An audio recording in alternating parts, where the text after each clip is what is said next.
नमोस्तु रामाय सलक्ष्मणाय देव्यै च तस्यै जनकात्मजायै वादतोषितविश्वेशं धर्ममार्गप्रवर्तकं वन्दे श्रीहरिहरानन्दं करपात्रं जगद्गुरुम्।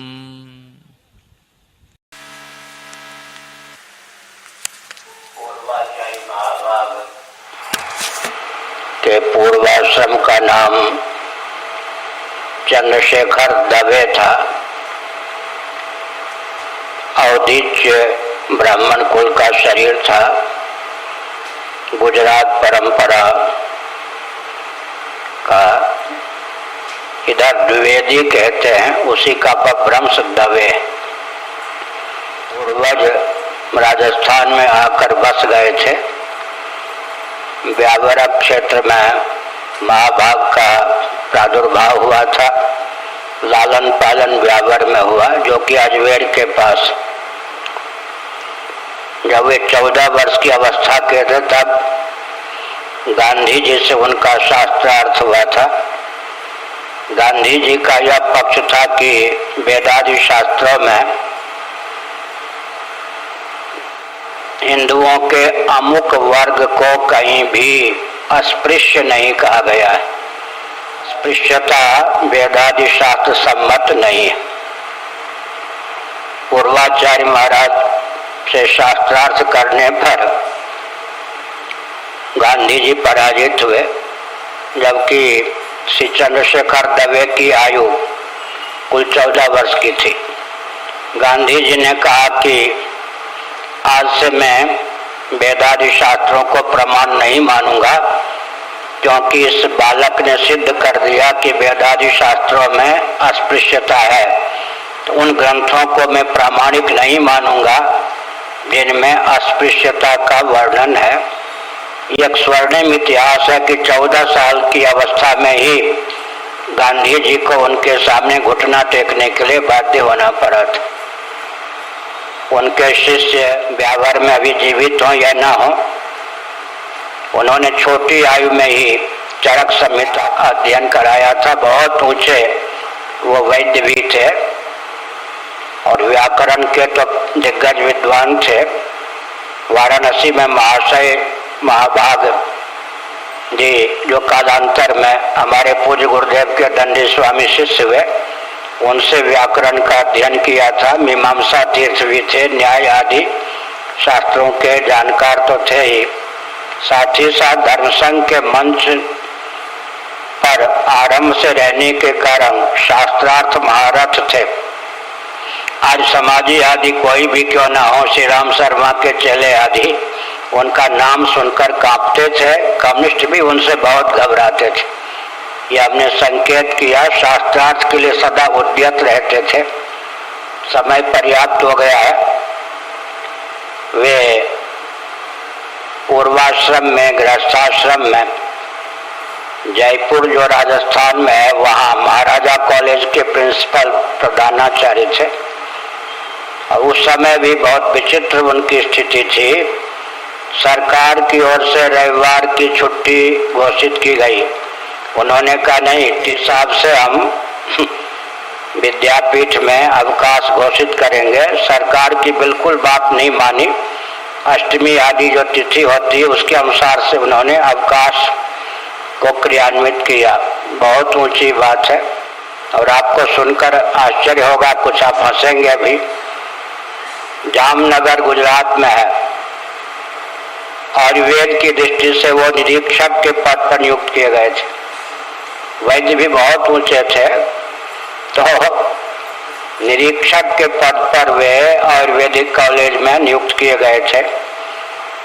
उन दिनों जामनगर में जो भी महंत मंडलेश्वर आदि आते, उनको सूचना मिलती, वो रेलवे स्टेशन पर पहुंच जाते थे। कहते थे मुझसे पहले शास्त्रार्थ कर लो, मैं जब समझूंगा कि आप सनातन धर्मी हो तब जामनगर में पांव रख सकते हो, नहीं तो यहीं से भागना पड़ेगा। किसी ने उनको दायित्व दिया था क्या? लेकिन अपनी हृदय ने दायित्व दिया सनातन धर्म की रक्षा के लिए। एक बहुत कुतूहल बन गया। नाम नहीं लूंगा उन महामंडलेश्वरों का जिनको रेलवे स्टेशन से ही लौटने के लिए बाध्य होना पड़ा। जामनगर में जब तक वो पद पर आसीन है, जो सनातन धर्म से भटका हुआ कुछ या पूरा सनातन धर्म का विरोधी था, संत कथावाचक कोई भी प्रवेश नहीं कर सका जामनगर में, इतने तेजस्वी थे। मेरा परिचय क्या, मैंने उनकी सेवा में अपने आप को नियुक्त किया। मैं रहता था नैमिषारण्य में। जब यह शंकराचार्य महाभाग के पद पर प्रतिष्ठित हुए थे, कुछ ही महीने बाद नैमिषारण्य की ओर से आमंत्रित किया गया था। इनकी सेवा में कोई त्रुटि न हो जाए, निरीक्षण का कार्य वहाँ मुझे ही दिया गया था। उसके बाद मेरठ में एक बहुत विशाल कार्यक्रम नैमिषारण्य की ओर से था। उसमें भी पूरी पीठ के मान्य शंकराचार्य महाभाग को ही बुलाया गया था। उसमें भी इनकी सेवा में कोई त्रुटि न हो जाए, निरीक्षण का कार्य मुझे ही दिया गया था। उसी प्रकार बहराइच जो कि उत्तर प्रदेश में है, वहाँ भी इनको नैमिषारण्य के कार्यक्रम में बुलाया गया था। सेवा में कोई त्रुटि न हो जाए, इसके निरीक्षण का दायित्व मुझे ही प्राप्त था। बीच बीच में प्रश्नोत्तर करने का मुझे अवसर भी प्राप्त होता था। यहाँ तक कि फिरोजाबाद है उत्तर प्रदेश में, एक दिन पहले रजनीश उस मंच की शोभा बढ़ा गए थे। बहुत उपद्रव हुआ था रजनीश के प्रवचन के बाद। दूसरे दिन महाराज आए तो फिरोजाबाद में भी महाराजा श्री की सेवा में कोई त्रुटि न रह जाए, इसका दायित्व मुझे प्राप्त था। तो नैमिषारण्य में रहकर वहाँ के संस्थान से जुड़कर लगभग 4-5 स्थलों में पूज्यपाद महाराजा श्री की सेवा में कोई त्रुटि न हो जाए, संपर्क साधने का काम, निरीक्षण का काम मुझे ही दिया गया था। इसके बाद सन्निकटता का योग कब सधा, जब हमारे पूज्य गुरुदेव का श्री विग्रह लगभग 80 में इस योग नहीं रह गया था जो पढ़ा सकें, तब पूर्वाचार्य महाराज जो कि पद पर थे, आपको सुनकर आश्चर्य होगा, शंकराचार्य के पद पर रहकर के भी कमरे के बाहर एक कुर्सी पर बैठे रहते थे, क्योंकि दीक्षित जी ने कहा था इनसे कोई भाषण संभाषण न करे। एक से एक प्रतिष्ठित पंडित आदि संत आदि मिलने आते थे, लेकिन अंदर जाना उचित नहीं समझा गया, तो पहरे का काम किया लगभग 1 महीने पूर्वाचार्य महाभाग ने। हमारे पूज्य गुरुदेव के प्रति कितना समर्पण था। एक शंकराचार्य होकर कमरे के बाहर कुर्सी पर बैठकर सबको रोकते थे, यहाँ तक कि कई व्यक्ति उनके शत्रु बन गए। शंकराचार्य से लड़ने भिड़ने के लिए तैयार हो गए, लेकिन उन्होंने कहा कुछ भी करो, परंतु हम महाराजा श्री के स्वास्थ्य में किसी प्रकार आंच आवे या नहीं, वैद्य ने जो कहा है उसका पालन होना चाहिए। दूसरे व्यक्ति किसी कारण से दर्शनार्थी को अंदर चले जाने देते, इसलिए वो स्वयं पहरे पर रहती बात है। महाराजा श्री के पूज्य गुरुदेव के स्वास्थ्य में कुछ सुधार हुआ। पूज्य गुरुदेव ने कहा कि चातुर्मास के दिन नजदीक आ रहे हैं। मेरी ओर संकेत करके कहा कि इसका पाठ अधूरा न रह जाए। मैंने जहाँ तक इसे पढ़ाया है, पढ़ाई का क्रम टूट न जाए, इसलिए मेरी भावना है कि इस बार आप मेरे पास रहकर चातुर्मास में इसको पढ़ावें। पूज्यपाद महाराजा श्री पूरी पीठ के शंकराचार्य महाभाग गदगद हो गए। ऐसा सुयोग कि 2 महीने आपके सानिध्य में मुझे रहने को मिलेगा। आप सुन सकते हैं, समझ सकते हैं कि हमारे पूज्य गुरुदेव ये भी कहते हैं आप जहाँ चातुर्मास करेंगे या चला जाएगा। आगे तो यही हुआ, लेकिन कहा कि नहीं, मेरे पास रहकर पढ़ाइए। बहुत ऊंची बात। 3 दिनों तक पाठ का क्रम ऐसा चला कि 9 से 12 तक पूज्य गुरुदेव पढ़ाते थे। पहले पूर्वाचार्य जी उनके तखत के पास कुर्सी पर बैठ के पढ़ाने लगे, जैसा कि मेरा स्वभाव था, अभी भी है। जो चीज समझ में ना आवे पूछ दूं। हर 15 मिनट में लगभग मैं एक प्रश्न करता था। पूज्य गुरुदेव कहते थे, वृंदावन के दंडी स्वामी का प्रश्न है, जरा संभल के उत्तर देना।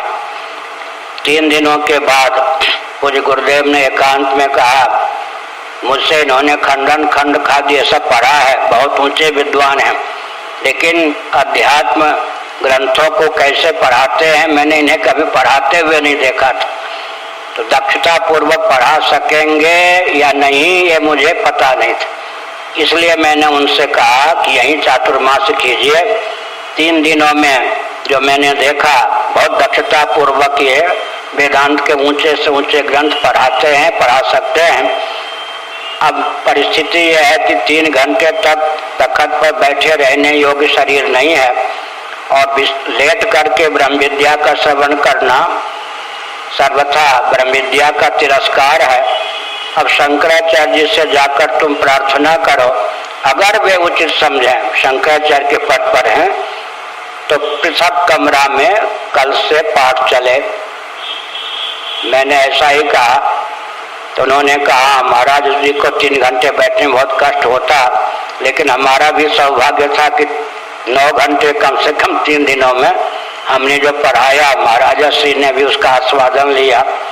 इस प्रकार से पूर्वाचार्य महाभाग जो पद पर थे, उनके साथ मुझे जोड़ने वाले मेरे पूज्य गुरुदेव ही ठहरे, नहीं तो वो फटकने नहीं देते थे किसी को अपने पास। विश्वास तो प्रायः किसी पर होता ही नहीं था।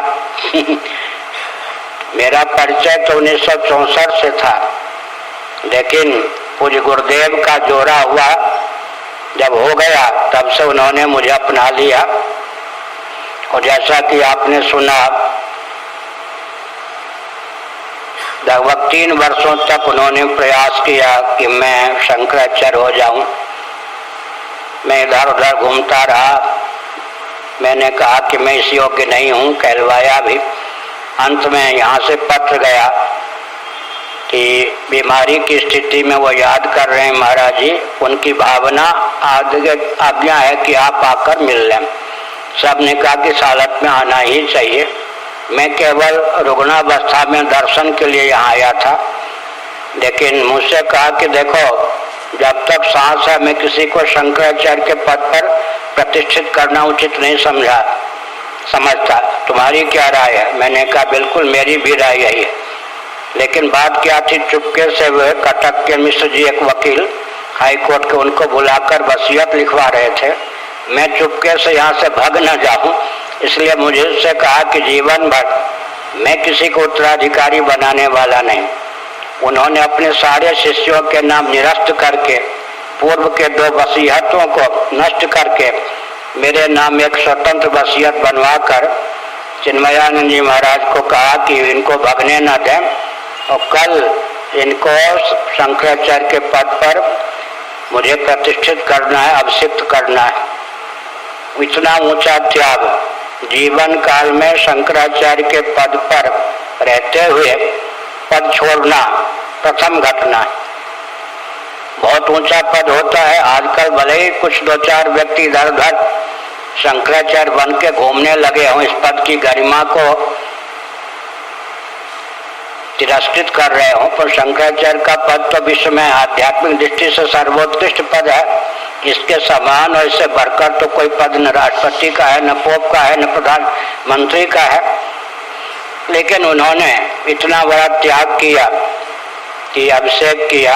अब आप समझ सकते हैं, लोग रिश्तेदार नातेदार या कम से कम अपने प्रांत का व्यक्ति ढूंढते हैं, दूर से रिश्तेदार सही, प्रांत का होना चाहिए। या वो तो द्राविड़ थे, द्राविड़ 5 प्रकार के जो द्राविड़क ब्राह्मण होते हैं, उनमें से कौदिच्य भी होते हैं। उनको ये भी नहीं पता था कि मेरा शरीर किस प्रांत का है। ब्राह्मण हूँ, दंडी स्वामी हूँ, स्वामी कटपात्री जी महाराज का शिष्य हूँ, उनसे भी मैंने 6 साल पढ़ा ही था। ये सब जानने पर भी उनको ये भी नहीं पता था किस प्रांत का मेरा शरीर है। अभिषेक के बाद जब वो प्रवचन कर रहे थे, तब कहा संभवतः अमुक क्षेत्र का इनका शरीर होगा। क्यों? तो मैंने खंडन भी नहीं किया, मंडन भी नहीं किया। तो खंडन नहीं किया तो उन्होंने कहा मेरा अनुमान ठीक है, इतना बड़ा त्याग। साथ ही साथ उन्होंने कहा आज से मुझे भूतपूर्व शंकराचार्य कहने वाला भी मेरा प्रिय नहीं होगा, वरिष्ठ शंकराचार्य मुझे कहने वाला भी प्रिय नहीं होगा। मैंने सारा दायित्व इनको सौंप दिया। बहुत ऊंचा त्याग है। उनके त्याग का स्मरण करके रोने की स्थिति हो जाती है। मैंने इतना कहा। अब वैदुष्य तो पूरा था ही, व्याकरण का, मीमांसा का और शास्त्रार्थ में पारंगत थे, न्याय के भी विद्वान थे ही, धर्मशास्त्र का तो कहना ही क्या। और आपको सुनकर आश्चर्य होगा, नाचना भी बहुत बढ़िया जानते थे, गाना भी बहुत बढ़िया जानते थे और तबला बजाना भी बहुत बढ़िया जानते थे। एक बार संस्मरण सुनाया, इतना बड़ा मैं विद्वान था, कहीं जीविका का कोई साधन नहीं मिल रहा था। तो एक राजा के दरबार में गायक का मैंने काम किया। योगक्षेम तो घर का चलाना था, तो आशु कविता संस्कृत में बनाता, फिर उसको गाता और साजबाज के साथ। वो राजा संस्कृत के जानकार थे, वो सुनकर बहुत प्रसन्न होते। तो गाना भी जानते थे, बजाना भी जानते थे और आयुर्वेद के बहुत ऊंचे विद्वान भी थे। छोटी आयु में उन्होंने चरक संहिता जिन महानुभावों को पढ़ाया, आज वे बहुत ऊंचे वैद्य होंगे अगर वो जीवित होंगे तो। साथ ही साथ गोरक्षा की बात, वो तो मेरे सामने की सारी घटना है। 7 नवंबर 1966 को गोपाष्टमी का दिन था। उस समय जो गोली चली, अश्रु गैस चले, उसका तो मैं प्रत्यक्ष दृष्टा हूँ। मंच पर ज्योतिष पीठ के मान्य शंकराचार्य श्री कृष्ण बोधाश्रम जी महाभाग विद्यमान थे, पुरी पीठ के शंकराचार्य महाराज विद्यमान थे, साथ ही साथ हमारे पूज्य गुरुदेव तो वहाँ विद्यमान थे ही, प्रभुदत्त ब्रह्मचारी जी विद्यमान थे, भारत साहब समाज के अध्यक्ष विद्यमान थे, जैनों में सुशील कुमार जैन वहाँ विद्यमान थे मंच पर। और मुझे आगे क्या घटना होनी है सब मालूम था। वो समय हम लेना नहीं चाहते, बहुत समय हो गया। जब मैं बद्री वन से उस अभियान में सम्मिलित होने के लिए पैदल चला, कुछ दिन ऋषिकेश में विश्राम करके पैदल चल रहा था, पाँव फूल गया था। साथ उन दिनों रुपया भी नहीं छूटा था, बस आदि से चलता भी नहीं था। मेरठ के बाग में रात में बेहोश भूखे प्यासे लेटा था। वहाँ के एक चिलम पीने वाले बाबा, एक मुसलमान दरोगा की जो बात हो रही थी, उन लोगों ने नहीं देखा कि कोई यहाँ बाबा है गोरक्षा अभियान में जा रहा है। उन्होंने चर्चा की थी, उससे मालूम पड़ गया था कि कल गोली चलेगी, अश्रु गैस होंगे और कुछ भी हो सकता है। 800 गो भक्त वहाँ मार दिए गए। सरकारी आंकड़े में 8, क्योंकि जनता के हाथ 8 शब्द लगे। उसके बाद 7 नवंबर की बात, 8 नवंबर को पूज्य गुरुदेव जो धर्मसंघ में थे, पूजन के बाद अकेले ही दंड लेके चले बाहर चले आए। किसी से नहीं कहा कि गोरक्षा के लिए अभियान करने जा रहा हूँ। लोगों ने कहा कहाँ जा रहे? अरे तो योजना थोड़े छोड़ देंगे, आंदोलन थोड़े छोड़ देंगे। उनके साथ 10-20 व्यक्ति हो गए। गौ माता की जय, गो हत्या बंद हो। पूज्य गुरुदेव को 8 नवंबर 1966 को अरेस्ट किया गया। लाल किला से लेकर पार्लियामेंट तक 7 नवंबर 1966 को 10 लाख व्यक्ति थे। मैंने आंखों से देखा है मध्य प्रदेश और गुजरात की उन माताओं को जिनके गोद में 10 महीने 11 महीने के बच्चे थे। किसी ने सोचा भी नहीं होगा कि अपनी सरकार है, शांति पूर्वक गोरक्षा की भावना से प्रवचन सुनते समय गोली चलेगी, अश्रु गैस बरसाए जाएंगे। और मुझे सारा षड्यंत्र मालूम है। समय बचाने के लिए मैंने यह संकेत किया। 9 नवंबर 1966 को पाँव सूझने पर भी मैं भी निकल पड़ा गोरक्षा के लिए और अंत में अरेस्ट हुआ। 52 दिनों तक मैं भी तिहाड़ जेल में था, यातना भोग रहा था। पूज्य गुरुदेव को मरवाने के लिए उस समय सरकार ने, हमारे पूज्य गुरुदेव को मरवाने के लिए खूनी कैदियों को 24 घंटे पहले बेरी हथकड़ी से मुक्त कर दिया और संतों को पीटते पीटते वो लोहे के छड़ लेकर हमारे पूज्य गुरुदेव पर बरसने की इच्छा वाले थे। वो सब खूनी कैदी। स्वतंत्र भारत का ये इतिहास, दो संतों ने महाराज को, हमारे पूज्य गुरुदेव को ऐसे ढक लिया, उनको बहुत चोट लगी, फिर भी लोहे की सलाखा हमारे पूज्य गुरुदेव के आंख में चुभो दिए गए तिहाड़ जेल में। उसके बाद पूज्य हमारे शंकराचार्य महाभाग ने एक सम्मेलन में, कुछ व्यक्ति कहते भावुकता में सही, उन्होंने यह घोषणा कर दी कि मैं आमरण अनशन करूंगा। प्रायोपवेशन संस्कृत में कहते हैं। और उस घोषणा को क्रियान्वित करने के लिए पांडिचेरी आदि उनको ले जाया गया, मुर्गी के अंडे बरसाए गए, अंत में यहाँ लाकर छोड़ दिया गया। 1967 में 72 दिनों का उन्होंने अनशन किया। राजराजेश्वर शास्त्री द्राविड़, जो उनको जानते थे और कभी उन्होंने इंटरव्यू महाराज का लिया था जब महाराज विद्यार्थी जीवन में थे, उन्होंने पत्र दिया कि कलयुग में अनशन करके शरीर त्यागना अवैध है।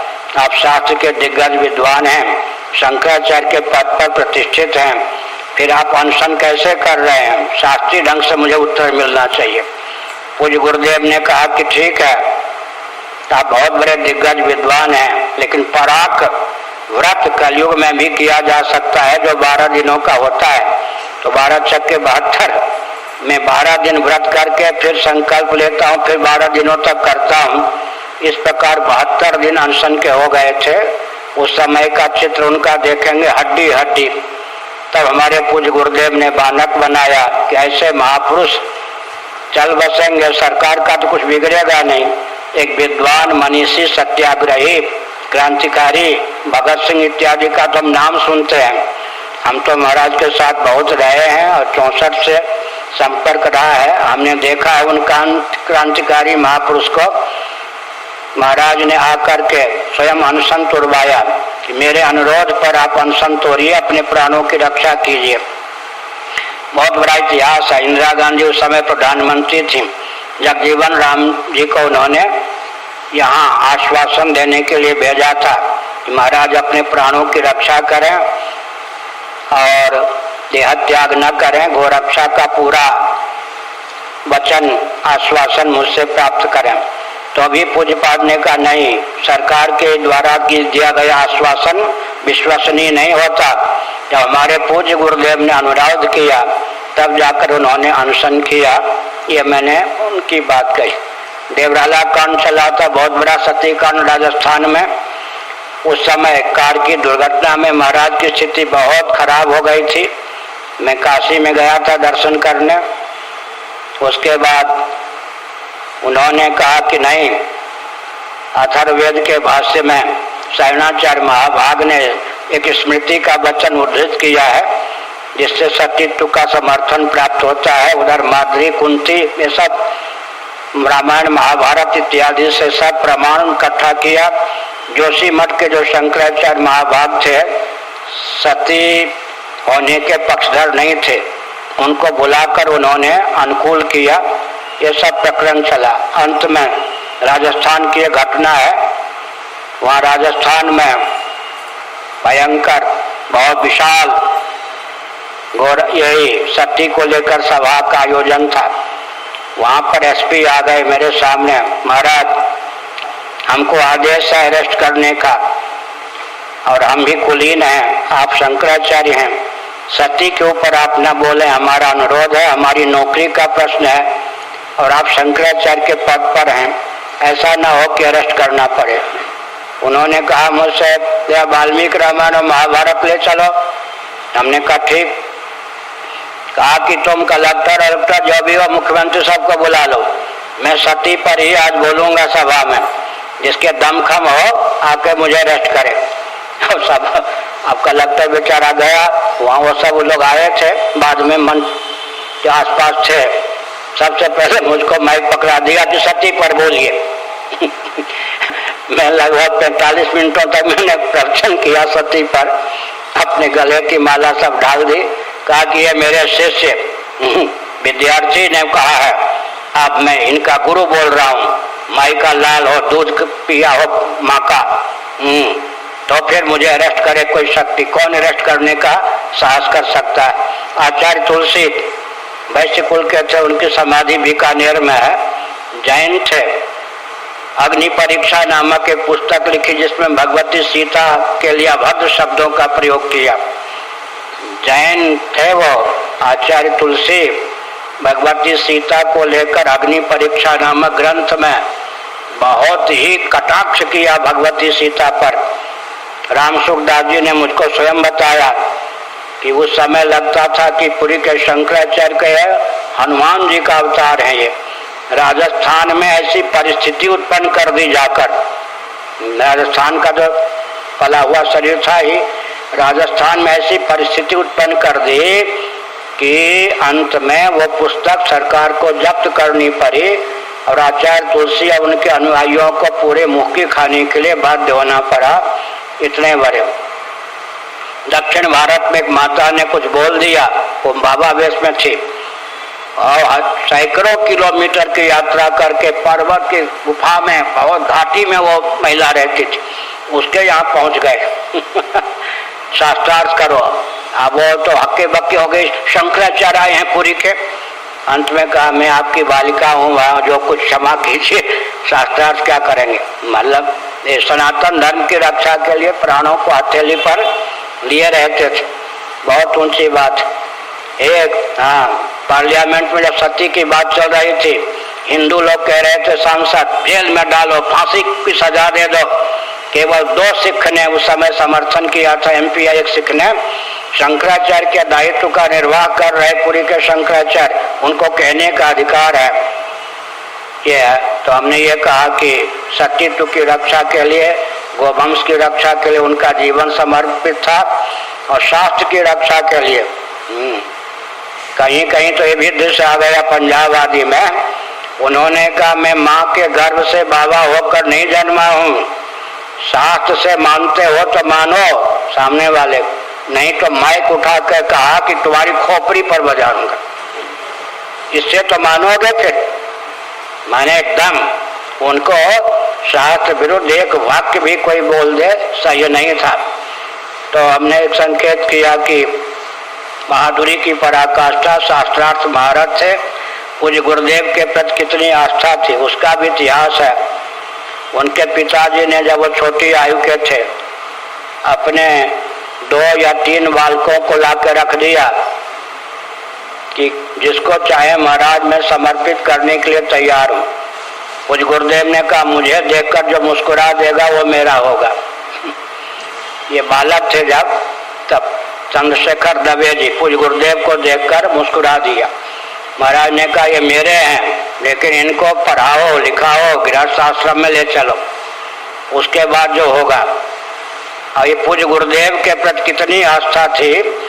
भारती कृष्ण जी महाराज ने जो वसीयत लिखा था, वसीयत की परंपरा पहले नहीं थी। इस पीठ के 143 में शंकराचार्य महाभाग जिन्होंने विश्व को वैदिक मैथमेटिक्स दिया, उन्होंने वसीयत की परंपरा चलाई। 32 व्यक्तियों का नाम था, उसमें कई दंडी स्वामी भी थे और कई सदगृहस्थ भी थे। तो यह मठ उस समय क्या था विचित्र। भारती कृष्ण महाराज का शरीर बम्बई में पूरा हो गया, 32 व्यक्तियों में कई दंडी स्वामी थे और एक से एक दिग्गज विद्वान दाक्षिणात्य भी थे, इधर के भी थे। अरे शंकराचार्य के पद पर बैठना, कोई पाप हो जाएगा तो नरक में जाना पड़ेगा, धर्मद्रोह होगा, इतना पद का गुरुत्व था उस समय। अराजक तक तो कोई शंकराचार्य बन के घूम ले, ये साहस कर सकता था। 4 साल तक यह गद्दी खाली रही। द्वारका पीठ के उस समय जो शंकराचार्य थे वो एक प्रकार से नेतृत्व करते थे वहीं से, लेकिन 32 में किसी व्यक्ति ने नहीं कहा कि मैं शंकराचार्य होऊंगा, क्योंकि अपना श्राद्ध करके संन्यास लेना पड़ता। और जो सन्यासी थे वो भी कहते थे कहीं अपराध हो गया तो नरक में भी ठिकाना नहीं। यह पद जो है इतना बड़ा दायित्व का है, फिर भारती कृष्ण महाराज जैसे दिग्गज विद्वान का उत्तराधिकारी कौन होगा। तब मेरे पूज्य गुरुदेव ने पत्र लिखा, किनको? श्री चंद्रशेखर दवे जी को, जो कि जयपुर महाराजा कॉलेज के प्रिंसिपल थे। गृहस्थाश्रम छोड़िए, ऐसा ना हो कि कोई अराजक तत्व, अयोग्य, शास्त्रद्रोही शंकराचार्य के पद पर प्रतिष्ठित हो जाए। मेरी आज्ञा है कि आप शंकराचार्य का पद स्वीकार करें। छोटे बाल गोपाल रश्मि दवे केवल 5 साल का था उस समय, अब जो रिटायर है, अवकाश प्राप्त। महाराज ने कहा कि शंकराचार्य का पद लेने के लिए नहीं, स्वामी करपात्री जी महाराज का आदेश प्राप्त करने के लिए तत्काल रिजाइन, त्याग पत्र दे दिया और आ गए। वसीयत में था, अगर कोई सदगृहस्थ जिनका नाम मैंने लिखा है उनमें शंकराचार्य होंगे तो उनका नाम निरंजन देव तीर्थ होगा, और द्वारका के जो शंकराचार्य उस समय थे उनके द्वारा ही वो अभिषिक्त होंगे और दीक्षित भी होंगे। इस आधार पर उस समय जो द्वारका पीठ के मान्य शंकराचार्य थे उनसे दीक्षा लेकर के संन्यास के बाद यहाँ के शंकराचार्य का पद उन्होंने संलंकृत किया। बहुत दक्षता पूर्वक इसका निर्वाह भी किया। इस प्रकार से मैंने बताया, वैदुष्य की दृष्टि से, शास्त्रार्थ की दृष्टि से, निर्भीकता की दृष्टि से, कभी चंदा चिट्ठा ये सब कुछ नहीं, बहुत ऊंचा उन्होंने अपना आदर्श प्रस्तुत किया उन महान भाव। अच्छा, सबसे ऊंची बात यह है, ये सब होने के बाद भी अंतिम समय उन्होंने काशी में निवास किया। काशी में ही उन्होंने देहत्याग किया। देहत्याग के समय भी मैं था ही, चातुर्मास में किया। ये भी संस्मरण 2 मिनट में, कैसे कैसे व्यक्ति होते हैं। मैंने खेमका जी को फोन करवाया, इनसे कहा कि मुझे लगता है कि महाराज शरीर छोड़ने वाले हैं। यही चातुर्मास की बात है, मैं तो यही था।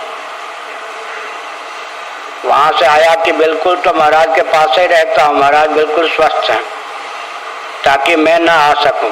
षड्यंत्र था यह। मैंने इनसे कहा कि नहीं नहीं, विश्वास नहीं होता, हमको लगता है महाराज शरीर छोड़ने वाले। चातुर्मास को छोड़कर विशेष परिस्थिति में मैं काशी पहुंचा। इनसे कहा कि बिहारी भवन की बात है, सामान यहाँ रखता हूँ, मुझे ऊपर जाने दो। बिना स्नान किए मैं ऊपर गया।